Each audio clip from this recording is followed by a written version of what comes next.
Hello everyone, welcome to skill IQ। Skill IQ में आपका स्वागत है। सबसे पहले तो खुशी की एक बात है, अपने चैनल के 1K सब्सक्रिप्शंस कंप्लीट। तो ये जो है बहुत बहुत ही बड़ी और मैं बहुत ज़्यादा खुश हूँ स्पेशली, और हमारी टीम भी बहुत ज़्यादा खुश है। और दोबारा से हम उसी लय को, उसी एक स्पीड को जो है गेन कर पा रहे हैं, वो सब आपकी वजह से है। तो बहुत बहुत बहुत बहुत जो है आपका धन्यवाद। और हम अपने जो है टॉपिक पे लौटते हैं, और एक जो है फेशियल वीडियो के साथ भी आपके सामने जो है लौटने वाले हैं जल्दी ही, बिकॉज़ अभी थोड़ा सा बिजी हैं। तो सिर्फ स्क्रीन रिकॉर्ड वीडियो और क्या नाम लेते हैं इनका, अपना रूल्स ओनली वीडियोस पे हैं अभी। तो लगभग जो बाकी के वीडियोस होंगे या एक्सरसाइजेज जो होंगी हमारी, वो ऑन बोर्ड ही रहेंगी। तो चलिए स्टार्ट करते हैं अपना नॉन फाइनाइट का लास्ट पार्ट। और इस पार्ट में हम जो है क्या करने वाले हैं, हम अपने तीसरे टॉपिक को नॉन फाइनाइट के पार्ट नंबर 4 है ये नॉन फाइनाइट्स के लिए, बट हमारा तीसरा टॉपिक है पार्टिसिपल्स। ठीक है, तो पार्टिसिपल्स में सबसे पहले हम यूज़ ऑफ पार्टिसिपल्स की बात करते हैं। तो इसमें सबसे पहले हम प्रेजेंट पार्टिसिपल की बात करते हैं। प्रेजेंट पार्टिसिपल मतलब वही जो हमारा ट्री है नॉन फाइनाइट्स के लिए या वर्ब के लिए। उस ट्री पे जाइए, उसमें हम जो है प्रेजेंट पार्टिसिपल किसको कहते हैं, वर्ब की फर्स्ट फॉर्म के साथ ING को कहते हैं। ठीक है, इसका प्रेजेंट पार्टिसिपल का फर्स्ट यूज़ देखिए। प्रेजेंट पार्टिसिपल को हम कॉन्टीन्यूअस या प्रोग्रेसिव या इम्परफेक्ट टेंसेज में करते हैं। इसमें हम जो है इज़, एम, आर, वॉज, वर, उसके साथ हम जो है विल या शैल प्लस के बी, इन सब चीज़ों के साथ वर्ब की फर्स्ट फॉर्म के साथ ING को यूज़ करते हैं हम जो है। और वो क्या होता है, हमारा प्रेजेंट पार्टिसिपल हमारा होता है। यानी कि टेंसेज में, तीनों टेंसेज में, प्रेजेंट कॉन्टीन्यूअस टेंस में, पास्ट कॉन्टीन्यूअस टेंस में और फ्यूचर कॉन्टीन्यूअस टेंस में हम जो है प्रेजेंट पार्टिसिपल का यूज़ करते हैं। दूसरी बात क्या है, जो हमारा प्रेजेंट पार्टिसिपल है हम उसको एडजेक्टिव के रूप में यूज़ करते हैं। जैसे कि he has a smiling face. अब यहाँ पे फेस जो है क्या है, नाउन है, बट स्माइलिंग क्या है, यहाँ पे एक एडजेक्टिव है। तो हम अपने पार्टिसिपल को किसके रूप में यूज़ करते हैं, एडजेक्टिव के रूप में यूज़ करते हैं। अगर आप इसको रिलेट करेंगे अपने जिरंड के साथ, तो जिरंड को हम किसके रूप में यूज़ करते हैं, ज़्यादातर नाउन के रूप में ज़्यादातर हम उसको यूज़ करते हैं। यहाँ पे कुछ वर्ब्स हैं, find, catch, leave, see, hear, feel, smell, listen. Listen के साथ टू भी हो सकता है, नोटिस, वॉच। ये सब जो वर्ब्स हैं, इनके बाद जो है ऑब्जेक्ट होता है, और इनके बाद हम प्रेजेंट पार्टिसिपल का यूज़ करते हैं। जैसे कि Aditi cot him stealing her purse. अब यहाँ पे कोट जो है कैच का सेकंड फॉर्म आया, हिम जो है इसके बाद ऑब्जेक्ट आया। तो इसके बाद कहीं ना कहीं आप जो है प्रेजेंट पार्टिसिपल का यूज़ देखने को हमें मिल सकता है, या हम इसके बाद कहीं ना कहीं प्रेजेंट पार्टिसिपल का यूज़ देख सकते हैं। जैसे कि Aditi caught him stealing her purse. अब यहाँ पे स्टीलिंग जो है क्या है, वो प्रेजेंट पार्टिसिपल है। तो कहीं पे भी, जहाँ पे भी इनमें से कोई एक वर्ब देखते हैं, उसके बाद हम ऑब्जेक्ट देखते हैं, उसके बाद हम कहीं ना कहीं भी प्रेजेंट पार्टिसिपल का यूज़ देख सकते हैं। फिर नोट दिया गया है यहाँ पे, वर्ब्स हैं स्पेंड और वेस्ट, इसके साथ टाइम और मनी एक्सप्रेसिंग वर्ड्स जो है यूज़ किए गए हों, तो इसके बाद भी हम प्रेजेंट पार्टिसिपल का यूज़ देख सकते हैं। कैसे, देखिए, my wife spends 2 or 3 hours adorning herself. Adorning का मतलब होता है अपने आप को जो है क्या करना, सजाना संवारना। ठीक है, एडोर्निंग होता है वो। ठीक है, तो क्या है यहाँ पे माई वाइफ स्पेंड्स। अब यहाँ पे स्पेंड जो है वर्ब आ गया, उसके बाद हमारा टाइम एक्सप्रेसिंग वर्ड आया आवर्स। ठीक है, टाइम एक्सप्रेसिंग वर्ड आया आवर्स। तो उसके बाद हम कहीं पे भी देख सकते हैं अपने प्रेजेंट पार्टिसिपल को। नेक्स्ट पॉइंट की बात करते हैं। प्रेजेंट पार्टिसिपल को हम वर्ब टू बी प्लस के बिज़ी के बाद भी यूज़ करते हैं। He is busy preparing for the UPSC examination, है ना। तो क्या है कि ही इज़ आ गया बी का फॉर्म, बिज़ी आ गया उसके बाद, ठीक है। बिज़ी मीन्स बिज़ी जो वर्ड है बिज़ी, ठीक है, वो आ गया। फिर प्रिपेयरिंग जो हमारा यहाँ पे होगा वो हमारा प्रेजेंट पार्टिसिपल होगा। I was busy compiling this book, है ना। तो वॉज बी का फॉर्म आ गया, बिज़ी उसके बाद एक वर्ड आया, उसके बाद कंपाइलिंग जो है प्रेजेंट पार्टिसिपल यहाँ पे आया है। फिर से नोट की बात करते हैं। वर्ब टू बी आ जाए, उसके बाद बिज़ी आ जाए, उसके बाद इन्फिनेटिव विद टू का यूज़ कभी भी नहीं होता है। मतलब टू प्लस के वर्ब के फर्स्ट फॉर्म का यूज़ इस चीज़ के साथ कभी भी नहीं हो सकता, ठीक है। प्रेजेंट पार्टिसिपल को हम एज, सिंस, बिकॉज, इफ़, दो, ऑल दो, इसके बाद सब्जेक्ट, फिर वर्ब, इस चीज़ को रिप्लेस करने के लिए भी हम करते हैं। प्रेजेंट पार्टिसिपल को यूज़ करते हैं इस चीज़ को रिप्लेस करने के लिए। कैसे? As he knew that he would not be able to buy some food on his journey he took large supplies with him. कहने का मतलब क्या है, हम यहाँ पे क्या चीज़ रिप्लेस कर सकते हैं, इनमें से कोई एक, इनमें से एक क्या है, एज। फिर हमारा आता है सब्जेक्ट, यहाँ पे सब्जेक्ट ही है। फिर आता है वर्ब, वर्ब यहाँ पे न्यू है, ठीक है। इसको रिप्लेस करते हैं किसी भी प्रेजेंट जो है पार्टिसिपल के साथ, ठीक है। तो प्रेजेंट पार्टिसिपल जाहिर सी बात है हमारे वर्ब का बनेगा। वर्ब के जो है हमारी न्यू है, इसकी जो फर्स्ट फॉर्म होती है वो नो होती है, और नो के साथ आईएनजी लगा देते हैं। तो देखिए नोइंग दैट, बाकी का सारा सेंटेंस वही रहेगा। तो कहते क्या हैं, बात क्या है, हम अपने इनमें से कोई एक आ जाता है, फिर सब्जेक्ट और वर्ब आती है, इन तीनों चीज़ों को रिप्लेस कर देते हैं अपने प्रेजेंट पार्टिसिपल के द्वारा, ठीक है। ये सेंटेंसेस वही हैं, आप जो है देख सकते हैं इनको, ठीक है। ज़्यादातर हमें ये चीज़ें जो है अपने अभी भी सब्सक्राइबर्स घूम रहे हैं दिमाग में तो कई दिन से हो रहा था दिमाग में ये, जैसे ही 900 क्रॉस किया था चैनल ने, तो दिमाग में चल रहा था कि एटलीस्ट एक कंडीशन यूट्यूब की कंप्लीट कर देते हैं, बाकी तो हमारे साथी, हमारे दोस्त जो है हमारे साथ ही हैं। तो आपने अच्छा जो है साथ निभाया, और जो है आपसे रिक्वेस्ट रहेगी कि आप लोग हमारा साथ ऐसे ही निभाते रहें, किस में, व्यूज़ लेके आने में भी, ताकि आप जो भी प्रॉब्लम आपको लगती है आप कमेंट बॉक्स में ज़रूर से लिखें, तो हम उस चीज़ को इम्प्रूव करने की ज़रूर से कोशिश करेंगे अपनी तरफ से, ठीक है। जितने भी हमारे पास अवेलेबल रिसोर्सेज हैं उनको यूज़ करके हम करेंगे, यूज़ करके उनको सभी को अपनी तरफ से बेस्ट देने का, ठीक है। तो नेक्स्ट रूल देखिए, प्रेजेंट पार्टिसिपल को हम रिलेटिव प्रोनाउन, उसके बाद वर्ब दी गई हो तो हम उसको भी रिप्लेस कर सकते हैं, किसके द्वारा, प्रेजेंट पार्टिसिपल के द्वारा। जैसे कि पीपल हु विश या फिर wished who to visit the caves, people who wish to visit the cave, तो यहाँ पे हम हु जो है रिलेटिव प्रोनाउन है इसमें, और विश्ड जो है यहाँ पे वर्ब है। इन दोनों को काट के हम अब विश जो है यहाँ पे इसका फर्स्ट फॉर्म होगा, तो इसके साथ हम इसको यूज़ करेंगे विशिंग। विशिंग जो है हमारा प्रेजेंट पार्टिसिपल होगा। तो किस तरीके से हम इसको कर सकते हैं, people wishing to visit the caves, है ना, people wishing to visit the caves, इसको ऐसे बनाया जा सकता है। अगला सेंटेंस भी देखिए, चिल्ड्रन हु नीड या नीडेड भी हो सकता है, children who need medical attention, तो चिल्ड्रन नीडिंग मेडिकल अटेंशन जो है इस सेंटेंस को सेम तरीके से लिखा जा सकता है। दोनों ही सेंटेंसेस जो है हमारे यहाँ पे क्लियर होंगे। जब एक ही सब्जेक्ट के द्वारा हम दो काम या दो कार्य एक साथ करते हैं, या एक काम दूसरे काम के तुरंत बाद किया जाता है, तब हम सेंटेंस में जो पहले काम हुआ है उसके लिए प्रेजेंट पार्टिसिपल का यूज़ करते हैं।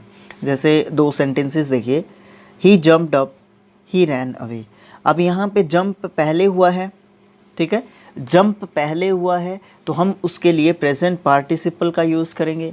दौड़ा बाद में है तो हम जो है दौड़ने वाले के लिए हम जो है पास्ट जो है टेंस का यूज़ करते हैं। यहाँ पे तो पास्ट का यूज़ किया गया है, ज़्यादातर पास्ट का ही यूज़ करते हैं ऐसी चीज़ को बताते हुए। जंपिंग अप ही रैन अवे, यहाँ पे आप इसके साथ कंफ्यूज हो सकते हैं जिरंड के साथ, क्योंकि जिरंड जो है ज़्यादातर हमारा सब्जेक्ट का काम करता है। यहाँ पे ये सब्जेक्ट का काम भी कर रहा है, लेकिन जंपिंग अप अगर इसके साथ लिखा हुआ है तो आप इसको एक फ्रेजल वर्ब भी यहाँ पे कह सकते हैं, कूदते हुए, ठीक है, या पार करते हुए, ठीक है, कहीं पे भी जंप करते हुए, किसी भी चीज़ को क्रॉस करते हुए आप ये भी कह सकते हैं।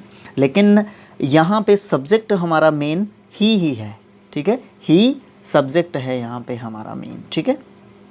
उसके बाद हम बात करते हैं 8th पॉइंट की। दो काम हुए हैं तो दोनों कामों में से कोई भी एक काम के लिए पार्टिसिपल जो है यूज़ किया जा सकता है, प्रेजेंट पार्टिसिपल यूज़ किया जा सकता है। She was in her study room, she was doing some homework, ये दो अलग अलग सेंटेंसेस हैं। इनको इस तरीके से कंबाइन किया जा सकता है एक काम के साथ दूसरा काम, कि वो अपने स्टडी रूम में थी और वो जो है कुछ काम कर रही थी वहाँ पे अपने स्टडी रूम में। She was in her study room doing some homework, यहाँ पे डूइंग के साथ एक तो हमने इसको कनेक्ट कर दिया, दूसरी बात यहाँ पे ये क्या है, प्रेजेंट पार्टिसिपल के रूप में डूइंग जो है यूज़ किया गया है। सी और वाज की यहाँ पे कोई ज़रूरत नहीं है, ठीक है, क्योंकि सी वॉज यही है लड़की, इसी की बात की जा रही है। फिर से दो एक्शंस के बारे में बात की गई है। किसी भी सेंटेंस में दो एक्शंस की बात की गई है और दूसरा जो एक्शन है पहले एक्शन का पार्ट या फिर रिजल्ट है, तो दूसरे एक्शन के लिए प्रेजेंट पार्टिसिपल का यूज़ किया जाता है, ठीक है। पहले वाले पॉइंट में क्या था, पहले वाले पॉइंट में था कि दो एक्शंस हैं, ठीक है, दो एक्शंस हैं, उसमें ये नहीं बताया गया कि एक एक्शन का दूसरे एक्शन के साथ क्या रिलेशन है, ठीक है। वहाँ पे हम जो है पहले पार्ट में जो है यूज़ करते हैं, या जो पहले काम हुआ है उसके लिए हम क्या करते हैं, हमारे प्रेजेंट पार्टिसिपल का यूज़ करते हैं। लेकिन यहाँ पे हम क्या करते हैं, यहाँ पे पीछे भी हो सकता है और पहले भी हो सकता है, किसका यूज़, प्रेजेंट पार्टिसिपल का। मीन्स ये है कि दो काम हुए हैं और दोनों कामों में जो एक काम है वो दूसरे काम के ऊपर डिपेंड करता है, या फिर पहला काम का रिजल्ट है दूसरा काम, तो हम क्या करते हैं, जो दूसरा काम होता है उसके लिए हम क्या करते हैं, अपने प्रेजेंट पार्टिसिपल का यूज़ करते हैं। यानी कि जो पहला रूल था उसमें सेंटेंस के पहले पोर्शन में वर्ब प्लस के फर्स्ट फॉर्म के साथ आईएनजी यानी कि प्रेजेंट पार्टिसिपल का यूज़ करते हैं, लेकिन इस वाले रूल में सेंटेंस के सेकंड वर्ब के लिए हम जो है सेम चीज़ का यूज़ करते हैं। For example, he fired wounding one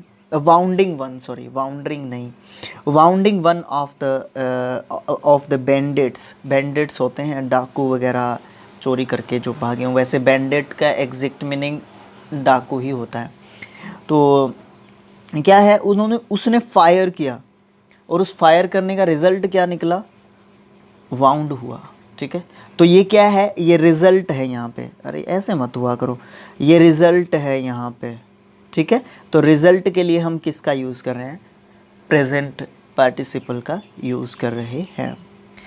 10th point की बात करते हैं। 10th पॉइंट में प्रेजेंट पार्टिसिपल को हम वैन या फिर वॉयल के साथ यूज़ करते हैं, और यहाँ पे वैन या वॉयल के साथ आप देखते हैं कि अपने जो पास्ट जो टेंस होता है हमारा, है ना, past specially past continuous tense में हम जो है इस तरीके का यूज़ भी देखते हैं वैन और वॉयल के साथ। लेकिन वैन और वॉयल के साथ अकेला पार्टिसिपल यूज़ होता है without the form of be की फॉर्म्स के बिना, वॉज वर्क के बिना, मैं ये कहने की कोशिश कर रहा था यहाँ पे। जैसे कि Aditya saw a deer while walking in the zoo. अब यहाँ पे जो है क्या मतलब है इसका, व्हाइल वॉकिंग विद जू, ये मतलब जब वो जू में चल रहा था। While he was walking in the जू, इसका कहने का मतलब ये है कि जब भी वो वॉकिंग कर रहा था जू के अंदर, उसने क्या देखा था, वहाँ पे एक डियर जो है वहाँ पे देखा था, कहाँ पे, जू में, ठीक है। उसके बाद 11th पॉइंट की बात करते हैं और उसके बाद हम जो है पास्ट पार्टिसिपल की बात करेंगे। तो कॉन्टिन्यूड एक्शन यानी कि कोई भी काम जारी है, कॉन्टिन्यूड एक्शन उसको बोलते हैं जब भी कोई काम जारी है, ठीक है। तो उसके लिए या उसके दौरान कोई भी एक्शन या कोई भी काम हुआ है और तो उसको हम कॉन्टिन्यूड एक्शन कहते हैं। उसके लिए हम प्रेजेंट पार्टिसिपल को यूज़ करते हैं। जैसे कि the children fainted sitting in the sun. Fainted का मतलब धीरे धीरे मध्यम पड़ना, थोड़ी सी शक्ति क्षीण होना, ये सब मतलब आप फेंट के कह सकते हैं। Ramu burst into tears telling the story of his father's death, है ना। ब्रस्ट इनटू ऐसे एक फ्रेजल वर्ब जो है हमारा यहाँ पे होता है।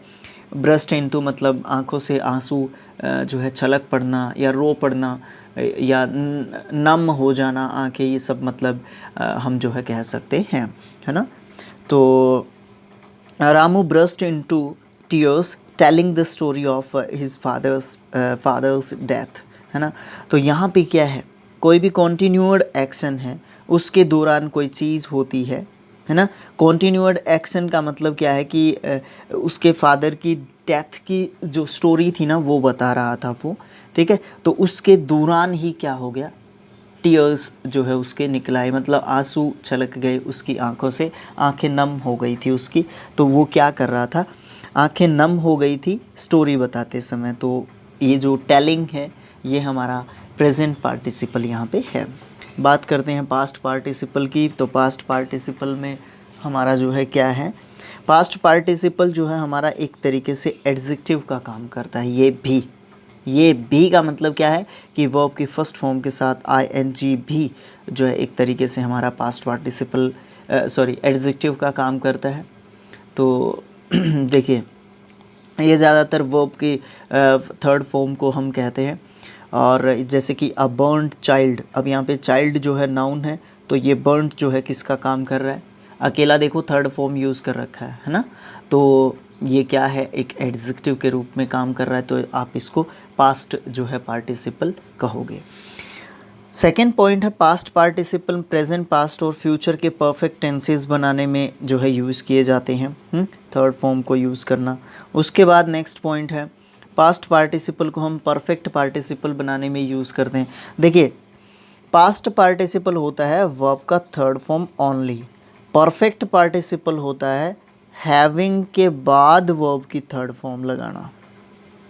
क्लियर है, समझ रहे हैं ना आप चीज़ को। अगर हम बात करते हैं पास्ट पार्टिसिपल की तो हम बात कर रहे हैं वर्ब के थर्ड फॉर्म की, ठीक है, या सेकंड फॉर्म की। अगर हम कह रहे हैं कि परफेक्ट पार्टिसिपल तो हम हैविंग लगाएंगे उससे पहले, ये कंपलसरी है। अगर परफेक्ट वर्ड आया पार्टिसिपल के पहले, ठीक है, तो वो क्या है, वो हैविंग की बात कर रहा है, हैविंग उसके पहले लगाया जाना है। फिर पास्ट पार्टिसिपल से परफेक्ट इन्फिनेटिव भी बनाया जा सकता है। परफेक्ट इन्फिनेटिव किसको कहते हैं, देखो पास्ट पार्टिसिपल तो वही थर्ड फॉर्म कह लीजिए आप है, ठीक है। पास्ट पार्टिसिपल क्या है, हमारी थर्ड फॉर्म है, थर्ड फॉर्म ही कहिए आप, सेकंड फॉर्म नहीं कहिए, पास्ट पार्टिसिपल थर्ड फॉर्म ही होता है। तो क्या करेंगे आप, पास्ट पार्टिसिपल से हम टू प्लस के हैव, ये तो हो गया इन्फिनेटिव, क्योंकि हैव जो है वर्ब का फर्स्ट फॉर्म होता है, हैव हैड हैड, ठीक है। टू प्लस के हैव, और हैव के बाद हम जो है अगर थर्ड फॉर्म का यूज़ कर रहे हैं, टू हैव और थर्ड फॉर्म का यूज़ कर रहे हैं, इसको परफेक्ट इन्फिनेटिव बोलते हैं। सबसे पहले तो इसका नाम जान लीजिए, इसको हम परफेक्ट इन्फिनेटिव बोलते हैं। एग्जाम्पल भी ज़रूर होना चाहिए इसका। She is placed to have met her there. अब यहाँ पे टू हैव मेट लिखा हुआ है, ये यहाँ पे क्या है, परफेक्ट इन्फिनेटिव है, ठीक है, परफेक्ट इन्फिनेटिव है। बात करते हैं नेक्स्ट पॉइंट की। जो पास्ट पार्टिसिपल है उसको पैसिव स्टाइल के सेंटेंस में कैसे लिखते हैं, a tiger was killed by him, है ना। तो उसको ऐसे लिखते हैं, ये तो सिंपल सी बात है, वॉइसेस में भी हम इसको देखते हैं। पास्ट पार्टिसिपल को सब्जेक्ट प्लस के वर्ब को रिप्लेस करने के लिए हम यूज़ करते हैं। जैसे कि the principal satisfied with her performance he promoted her. अब यहाँ पे satisfied with her performance, satisfied with her performance the principal promoted her. देखिए क्या डिफरेंस है दोनों सेंटेंसेस में। यहाँ से हमने द प्रिंसिपल को हटाया और हमने परफॉर्मेंस के बाद जो कोमा था वहाँ पे हमने द प्रिंसिपल को रख दिया। उसके बाद ही के साथ ही को हमने क्या कर दिया, ख़त्म कर दिया, क्योंकि ये ही जो है हमारे प्रिंसिपल सर के लिए ही आया हुआ है।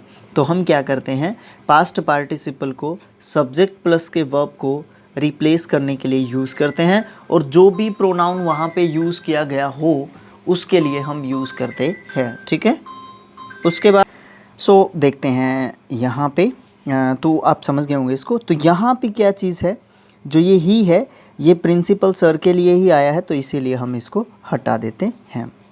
नेक्स्ट जो पॉइंट है उसकी बात करते हैं, उसके बाद हमारा लास्ट पॉइंट होगा इस चैप्टर का भी। तो देखते हैं क्या है लास्ट पॉइंट। पास्ट पार्टिसिपल को हम परमानेंट हैबिट या परमानेंट स्टेट या फिर परमानेंट किसी का कैरेक्टर की बात करते हैं, तो उस चीज़ को बताने के लिए हम क्या करते हैं, एक एडजेक्टिव के रूप में हम जो है उसको यूज़ करते हैं। किसको, पास्ट जो पार्टिसिपल है उसको। जैसे कि अ वेल रेड मैन, तो यहाँ पे वेल जो है हमारा पास्ट पार्टिसिपल है। अ वेल बिहेव्ड स्टूडेंट, यहाँ पे वेल क्या है, वेल वेल क्या है, सॉरी यहाँ पे रेड है, यहाँ पे बिहेव्ड है। ठीक है, तो ये दोनों के दोनों हमारे क्या हैं, ये हमारे पास्ट पार्टिसिपल हैं। उसके बाद हम बात करते हैं अपने परफेक्ट पार्टिसिपल की। तो परफेक्ट पार्टिसिपल, जैसा कि मैंने आपको बताया था कि परफेक्ट पार्टिसिपल जो है हमारा क्या होता है, वो हैविंग के साथ वर्ब की थर्ड फॉर्म होती है। इसके लिए सिर्फ एक ही बात यहाँ पे बताई गई है, दो एक्शंस होते हैं और उनके बीच में जो भी इंटरनल जो टाइमिंग होती है, उनके बीच में टाइम जो होता है, उनके बीच में समय अंतराल जो होता है वो कम हो, और पहला एक्शन जो है उसके लिए हम किसका यूज़ करते हैं, अपने परफेक्ट पार्टिसिपल का यूज़ करते हैं। एग्जाम्पल से समझ में ज़्यादा जल्दी आने वाला है। Having taken breakfast Aditya went to school. अब देखो, ब्रेकफास्ट करने का जो समय है वो टाइमिंग जो थोड़ी सी कम होती है, और ये काम जो है स्कूल में जाने से पहले होगा। स्कूल में जाना और ब्रेकफास्ट करना दो एक्शंस हैं। ब्रेकफास्ट का टाइमिंग कम होता है, कम मीन्स हम जल्दी में होते हैं, नेचुरल सी बात है ये, तो जल्दी में होते हैं उस समय जब ब्रेकफास्ट करने की जो बात होती है। ठीक है, तो जल्दी जल्दी भी करके कई बार जाया जाता है ब्रेकफास्ट। ठीक है, तो ये चीज़ है। उसके बाद some important fact of participles के बारे में कुछ इम्पोर्टेंट फैक्ट्स जो है बताए गए हैं, देख लीजिए। इनको जल्दी जल्दी करने वाले हैं हम, इन पे ज़्यादा समय नहीं लगाएंगे। पार्टिसिपल्स को हम नाउन या प्रोनाउन को मॉडिफाई या क्वालिफाई करने के लिए प्रिडिक्टिवली या एब्सोल्यूटली जो है यूज़ करते हैं। प्रिडिक्ट करना कैसे होता है और एब्सोल्यूट करना कैसे होता है, जैसे कि ही सीम्स वरीड, तो यहाँ पे हम किसको जो है बता रहे हैं, सीम्स, यहाँ पे वर्ब का बहुत ज़्यादा रोल होता है। वर्ब जो यूज़ की जाती है उससे हमें या तो अनुमान का पता चलेगा या वहाँ पे प्रेडिक्शन का पता चलेगा, या कोई भी अनुमान प्रेडिक्शन एक ही बात होती है, या फिर हमें एब्सोल्यूट यानी कि पक्का कोई चीज़ जो है होने वाली है उस चीज़ का हमें पता लगेगा। तो हम उस हिसाब से अपना, जैसे कि सेम्स है, सेम से हमें अनुमान का पता चलता है, तो हम इसको क्या कहेंगे यहाँ पे, इसको यहाँ पे हम जो है ये कहेंगे कि जो यहाँ पे क्या किया गया है, प्रिडिक्ट किया गया है, प्रिडिक्टिवली जो है यूज़ किया गया है। इस पार्टिसिपल को यूज़ किया गया है किसको क्वालिफाई करने के लिए, किसी भी नाउन या प्रोनाउन को क्वालिफाई करने के लिए। The weather being fine I went out, जैसे ही वेदर ठीक होगी तो मैं बाहर गया, जैसे ही वेदर ठीक हुई तो मैं बाहर गया। तो बाहर जाना कब होगा, जब वेदर ठीक होगी, पक्का ठीक होगी तब जाना है ना, पक्का ठीक होगी तब जाना। तो ये प्रेडिक्टिवली और एब्सोल्यूटली का मतलब यहाँ पे है। नोट की बात कर लेते हैं। अंडरलाइन फ्रेजेस जो हैं, ऊपर जो सेंटेंसेस दिए गए हैं, 4-5 जितने भी दिए गए हैं एग्जांपल्स, उसमें एब्सोल्यूट फ्रेजेस जो है उनको कहा जाता है। दिखा देते हैं आपको। जो ये द वेदर बीइंग फाइन, ये जो है एब्सोल्यूट फ्रेज होता है, और पार्टिसिपल के पहले जो नाउन या प्रोनाउन यूज़ किया गया है, पार्टिसिपल के पहले जो नाउन या प्रोनाउन जो यूज़ किया गया है उसको नॉमिनेटिव एब्सोल्यूट कहा जाता है। The weather. ठीक है, दूसरा पॉइंट, पार्टिसिपल्स को नाउन या प्रोनाउन को क्वालिफाई करने के लिए एडजेक्टिव के रूप में एट्रीब्यूटिवली यूज़ करते हैं, एट्रीब्यूटिवली। ठीक है, जैसे कि a rolling stone gathers no moss, your tattered coat needs mending, a burned child dreads the fire, है ना।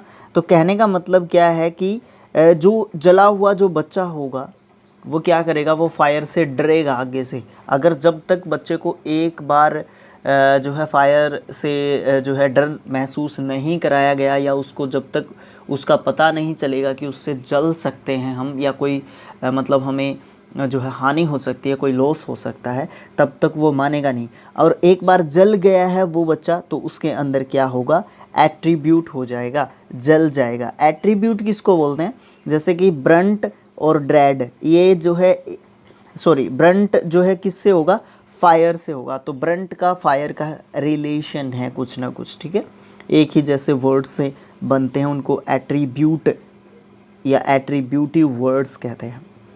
एब्सोल्यूट फ्रेज को आसानी से सबॉर्डिनेट में चेंज कर सकते हैं।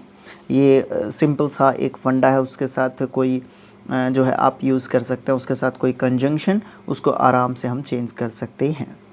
जेरंड और पार्टिसिपल दोनों जो है वर्ब के फर्स्ट फॉर्म के साथ आईएनजी को हम कहते हैं पार्टिसिपल, और कई बार हम इसमें कंफ्यूज्ड हो जाते हैं। तो सेंटेंस में हम किस तरीके से पहचानें कि ये जेरंड है या पास्ट प्रेजेंट पार्टिसिपल है ना, क्योंकि दोनों वर्ब की फर्स्ट फॉर्म के साथ आईएनजी होते हैं।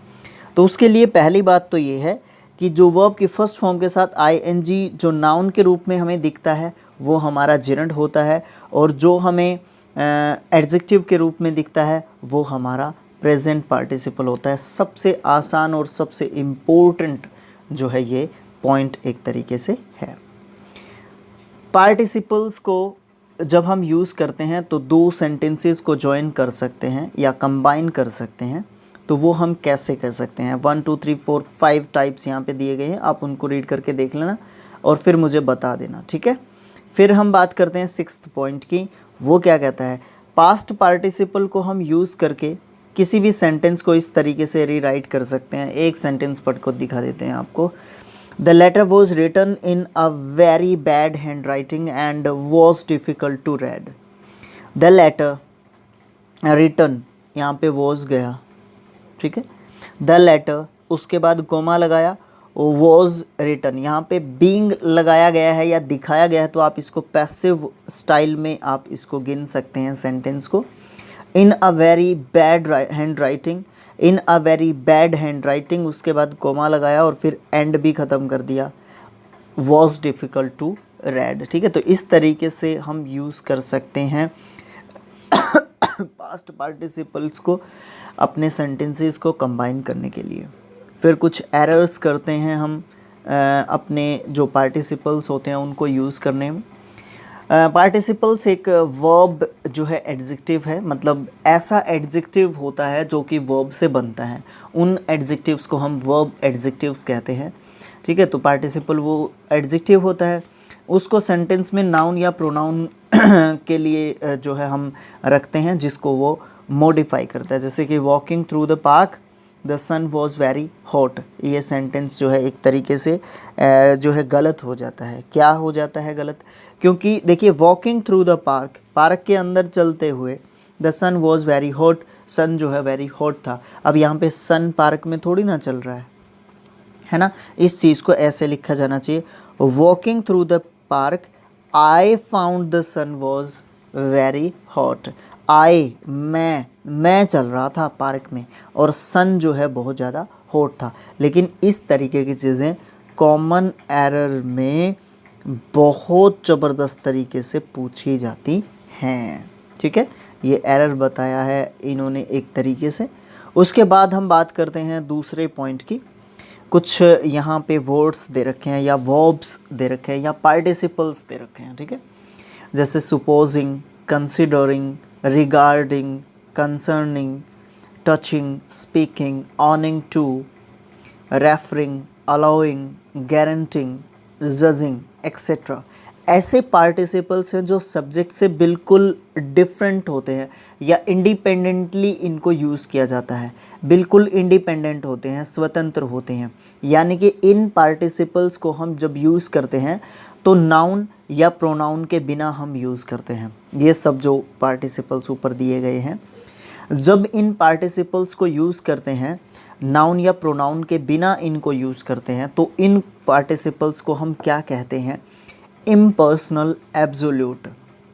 क्या कहते हैं इनको? इम्पर्सनल एब्सोल्यूट जो है इनको कहते हैं। जैसे कि कंसिडरिंग हिज एबिलिटीज़, अब यहाँ पे ये नाउन का काम कर रहा है, ठीक है, तो ये पार्टिसिपल भी है और नाउन का काम भी कर रहा है, क्योंकि ये नाउन की जगह पे काम करता है। लेकिन पार्टिसिपल किसका काम करता है? ज़्यादातर एडजेक्टिव का। बट यहाँ पे आप इसको जेरेंड नहीं कहेंगे, बस ये बात ध्यान रखने योग्य है, क्योंकि गिनती के तो हमारे पार्टिसिपल्स हैं, ठीक है। तो यहाँ पर जो पार्टिसिपल जिस नाउन या प्रोनाउन को रेफ़र करना चाहता है वो इनडिफाइनेट है, यानी कि अनिश्चित या असीमित है, जिसका उल्लेख करना, जिसके बारे में बताना ज़रूरी नहीं है। एग्जाम्पल के द्वारा अच्छे तरीके से समझ में आएगा। Considering his abilities he should have done better, उसकी एबिलिटीज़ को असीमित है, उसकी एबिलिटीज़, ये कह सकते हैं आप, ठीक है। कोई भी और ले लीजिए। Assuming that she is guilty what is the punishment, तो उसकी जो गिल्टी है, गिल्टी का क्या मतलब, क्या मेज़रमेंट रखें हम उसकी गलती का, है ना, क्या एक पैमाना, एक मेज़रमेंट, क्या किस प्रकार से उसकी गलती को जो है मापन जो है किस प्रकार से किया जा सकता है। तो ये सब चीज़ें जो है यहाँ पे बताई गई हैं। और उसके बाद हमारे प्रैक्टिस सेट्स जो है यहाँ पे आते हैं। तो नॉन फाइनाइट्स भी यहाँ पे हमारा कंप्लीट हो जाता है। मिलेंगे नेक्स्ट पार्ट में। Thanks for watching, thank you so much. इसके बाद टाइम एंड टेंस जो है हमारा चैप्टर स्टार्ट करने वाले हैं। तो thanks for watching, thank you so much. और इसी तरीके से हमें सपोर्ट करते रहिए। आपके सपोर्ट के बिना हम जो है कुछ भी नहीं कर सकते। टेलीग्राम ग्रुप ज्वाइन कर सकते हैं आप पीडीएफ्स के लिए या और भी स्टडी मटेरियल्स के लिए, ठीक है। और आपको जो है वहाँ पे भी हमें थोड़ी सी संख्या देखने को मिल जाए ताकि, ठीक है। तो thanks for watching, thank you so much, thank you.